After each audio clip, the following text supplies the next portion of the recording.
Part 28। Shri गणेशाय नमः। श्री जानकी वल्लभो विजयते। श्री रामचरितमानस अयोध्या कांड।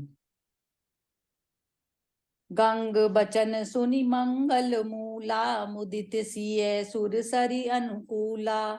तब प्रभु गोये कयऊं घर जाऊ, सुनत सुख मुख भाउर दाहू।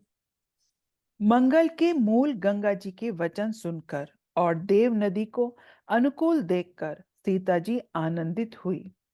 तब प्रभु श्री रामचंद्र जी ने निषाद राज घू से कहा कि भैया अब तुम घर जाओ। यह सुनते ही उसका मुंह सूख गया और हृदय में दाह उत्पन्न हो गया। दीन बचन गुह कह कर जोरी, बिनय सुनहु रघुकुल मनि मोरी। नाथ साथ रही पंथु दिखाई, करि दिन चारि चरण सेवकाई। गो हाथ जोड़कर दीन वचन बोला, हे रघुकुल शिरोमणि, मेरी विनती सुनिए। मैं नाथ के साथ रहकर रास्ता दिखाकर 4 दिन चरणों की सेवा करके जेहि बन जाई रहब रघुराई, परन कुटी मैं करबि सुहाई। तब मोहि कह जसि देबि रजाई, सोई करयूं रघुबीर दोहाई। हे रघुराज, जिस वन में आप जाकर रहेंगे वहां मैं सुंदर पर्णकुटी बना दूंगा। तब मुझे आप जैसी आज्ञा देंगे, मुझे रघुवीर की दुहाई है, मैं वैसा ही करूंगा। सहज सनेहु राम लखितासु, संग लीन गुह हृदय हुलासु। पुनि गुहु ज्ञाति बोली सब लीने, करि परितोषु विदा तब कीने। उसके स्वाभाविक प्रेम को देखकर श्री रामचंद्र जी ने उसको साथ ले लिया। इससे गू के हृदय में बड़ा आनंद हुआ। फिर गू ने अपनी जाति के लोगों को बुला लिया और उसका संतोष करा के तब उसको विदा किया। तब गणपति शिव सुमरि प्रभु, नाई सुरस सरहि माथ। सखा अनुज सिय सहित बन, गवनु कीन रघुनाथ। मंगल भवन अमंगल हारी, द्रवउस दशरथ अजिर बिहारी। तब प्रभु श्री रघुनाथ जी गणेश जी और शिव जी का स्मरण करके तथा गंगा जी को मस्तक नवाकर सखा निषाद राज छोटे भाई लक्ष्मण जी और सीता जी सहित वन को चले। तेहि दिन भयउ बिटप तर बासु, लखन सखा सब कीन सुपासु। प्रात प्रात कृत करि रघुराई, तीर थराजु दीख प्रभु जाई। उस दिन पेड़ के नीचे निवास हुआ। लक्ष्मण जी और सखा गुह ने सब सुव्यवस्था करा दी।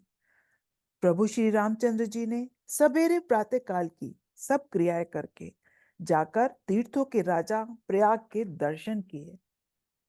सचिव सत्य श्रद्धा प्रिय नारी, माधव सरिस मीतु हितकारी। चारि पदारथ भरा भंडारू, पुण्य प्रदेश देश अति चारु। उस राजा का सत्य मंत्री है, श्रद्धा प्यारी स्त्री है और श्री वेणी माधव जी सरीखे हितकारी मित्र हैं। चारों पदार्थों धर्म अर्थ काम और मोक्ष से भंडार भरा है और वह पुण्य में प्रांत ही उस राजा का सुंदर देश है। क्षेत्रु अगम गढ़ु गाढ़ सुहावा, सपने हूँ नहीं प्रतिपा छिन पावा। सेन सकल तीरथ बर बीरा, कलुष अनीक दलन रन धीरा। प्रयाग क्षेत्र ही दुर्गम मजबूत और सुंदर गढ़ है, जिसको स्वप्न में भी शत्रु नहीं पा सके हैं। संपूर्ण तीर्थ ही उसके श्रेष्ठ वीर सैनिक हैं, जो पाप की सेना को कुचल डालने वाले और बड़े रणधीर हैं। संगमु सिंहासनु सुनि सुठी मोह सोहा, शत्रु अखे बटु मुनि मनु मोहा। चवर जमुन अरु गंग तरंगा, देखी होई दुख दारिद भंगा। गंगा यमुना और सरस्वती का संगम ही उसका अत्यंत सुशोभित सिंहासन है। अक्षयवट छत्र है जो मुनियों के भी मन को मोहित कर लेता है। यमुना जी और गंगा जी की तरंगे उसके श्याम और सफेद चंवर है, जिनको देखकर ही दुख और दरिद्रता नष्ट हो जाती है। सेवहि सुकृति साधु सुचि, पावहि सब मन काम। बंदी वेद पुराण गण, कहें विमल गुण ग्राम। मंगल भवन अमंगल हारी, द्रव उसो दशरथ अजिर बिहारी। पुण्यात्मा पवित्र साधु उनकी सेवा करते हैं और सब मनोरथ पाते हैं। वेद और पुराणों के समूह भाट हैं जो उसके निर्मल गुण गणों का बखान करते हैं।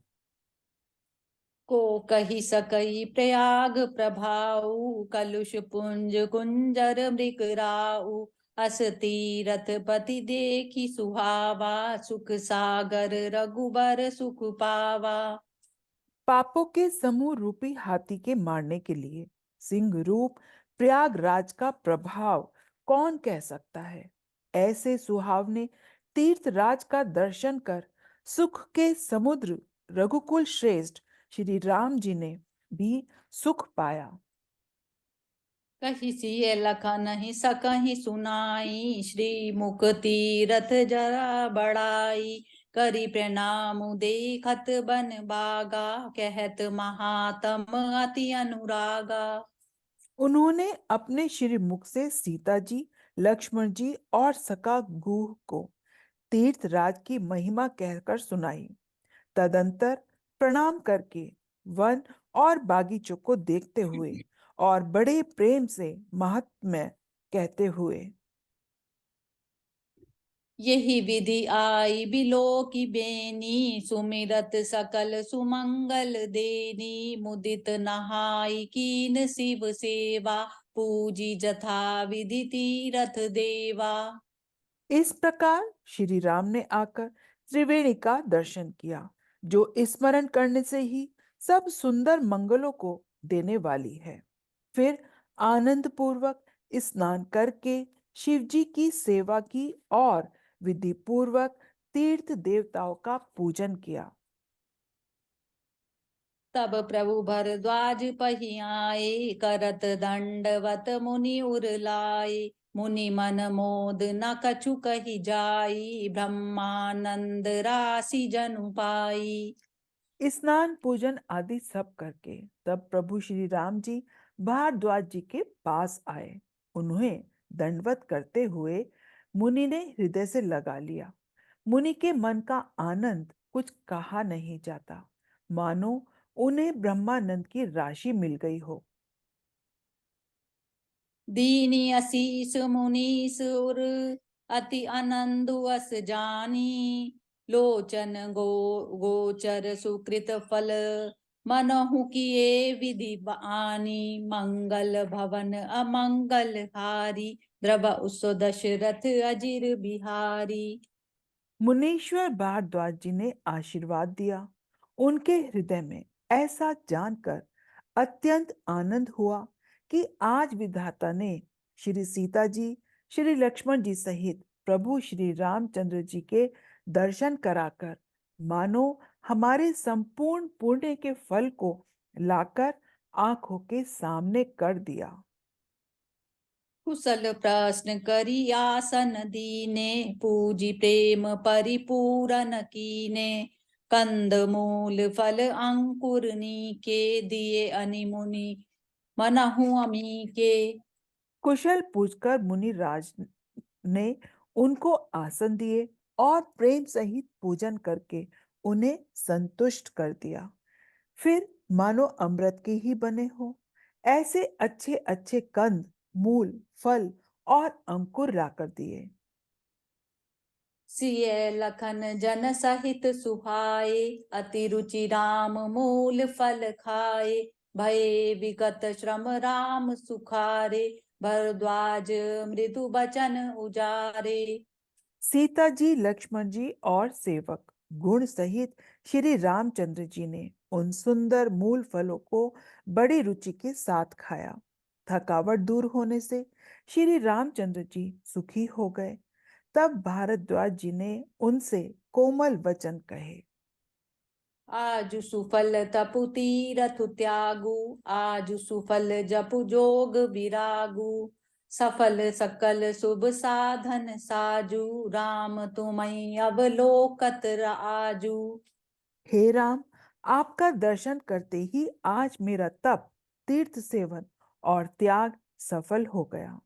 आज मेरा जप, योग और वैराग्य सफल हो गया और आज मेरे संपूर्ण शुभ साधनों का समुदाय भी सफल हो गया। लाभ अवधि सुख अवधि न दूजी, तुम रे दरस आस सब पूजी, अब करी कृपा देहु बर एहु, निज पद सर सिज सहज सनेहु। लाभ की सीमा और सुख की सीमा दूसरी कुछ भी नहीं है। आपके दर्शन से मेरी सब आशाएं पूर्ण हो गई। आप कृपा करके यह वरदान दीजिए कि आपके चरण कमलों में मेरा स्वाभाविक प्रेम हो। करम बचन मन छाड़ी छलू, जब लगी जनु न तुमार, तब लगी सुख सपने हूँ नहीं, किए कोटि उपचार, मंगल भवन अमंगल हारी, द्रवौ सो दशरथ अजिर बिहारी, दीन दयाल विरद संभारी, हरौ नाथ मम संकट भारी। जब तक कर्म, वचन और मन से छल छोड़कर मनुष्य आपका दास नहीं हो जाता, तब तक करोड़ों उपाय करने से भी स्वप्न में भी वह सुख नहीं पाता। जय सिया राम। जय श्री